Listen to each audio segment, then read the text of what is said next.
सरकार नहीं तो विकास माली चमकाएंगे चिनिया का तांडी गांव। गढ़वा जिले के चिनिया प्रखंड स्थित तांडी गांव में इन दिनों एक नई उम्मीद की किरण जगी है। जहां सरकार के विकास कार्यों की रफ्तार थमी हुई दिखती है, वहीं समाजसेवी विकास माली ने गांव को रोशन करने की जिम्मेदारी अपने कंधों पर उठा ली है। तांडी गांव की आम जनता ने अपनी समस्याओं से अवगत कराने के उद्देश्य से विकास माली के स्वागत सह समस्या चर्चा कार्यक्रम का आयोजन किया।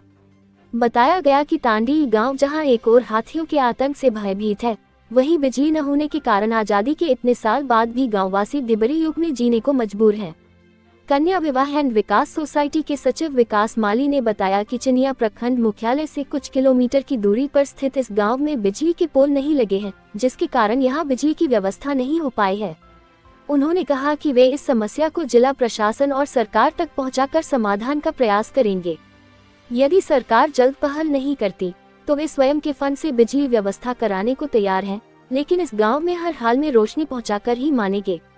श्री माली ने बताया कि गढ़वा नगर परिषद क्षेत्र में जगमग गढ़वा प्लान के तहत हर गली मोहल्ले को रोशन करने का काम शुरू हो चुका है। जैसे ही तांडी गांव में बिजली पहुंचेगी, जगमग तांडी पहल के तहत पूरे गांव में वेपर लाइट और सोलर लाइट लगाई जाएंगी, ताकि गांव के लोग भी उजाले और सुरक्षा का अनुभव कर सकें। उन्होंने कहा कि गांव के लोगों को जंगल के रास्ते से होकर गुजरना पड़ता है, जहां कई स्थानों पर साफ सफाई की आवश्यकता है। ऐसे स्थानों को चिन्हित कर जल्द ही वहां काम शुरू किया जाएगा, ताकि हाथियों के आतंक से पीड़ित लोगों की परेशानियों में कमी लाई जा सके। विकास माली ने कहा कि जहां सरकार की योजनाएं देर से पहुंचती हैं, वहां जनता की जरूरतों को प्राथमिकता देते हुए समाज के विकास का संकल्प उन्होंने लिया है। उन्होंने बताया कि गाँव के युवाओं और महिलाओं को भी इस मुहिम से जोड़ा जाएगा, ताकि तांडी गांव आत्मनिर्भर और प्रेरणा स्रोत बन सके। स्थानीय ग्रामीणों ने विकास माली के इस प्रयास की सराहना करते हुए कहा कि जब सरकार नहीं सुनती तो कोई समाजसेवी ही उम्मीद जगाता है।